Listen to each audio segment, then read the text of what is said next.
నేను ఈ సందర్భంగా తెలియజేస్తా ఉన్నాను.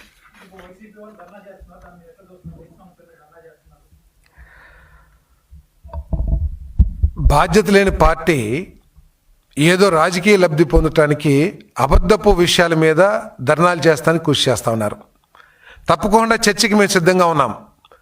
మీరు 5 సంవత్సరానికి ఎన్ని ఎరువులు రైతులకు ఇప్పించారు, లేతే మీరు రైతుల కోసం ఎంత ఖర్చు పెట్టారు, లేదు ఇరిగేషన్ కోసం ఎంత ఖర్చు పెట్టారు అనే విషయం మీద మేము బహిరంగ చర్చకు కూడా సిద్ధంగా ఉన్నామని చెప్పేసి నేను మనం చేస్తాను. కేవలం రైతుల్లో ఒక భయాందోళన సృష్టించి తద్వారా రాజకీయ లబ్ధి పొందడానికి దిగజారుడు ఆలోచనలు చేస్తున్నారు వైఎస్ఆర్ కాంగ్రెస్ పార్టీ అని చెప్పేసి నేను మనవి చేస్తా ఉన్నా. నేను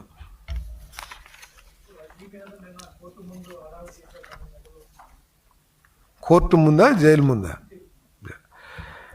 అంటే పేపర్లో కూడా చూశాను. ఎంత దిగజారుడు పనులు వైఎస్ఆర్ కాంగ్రెస్ పార్టీ చేస్తుందంటే భవిష్యత్తులో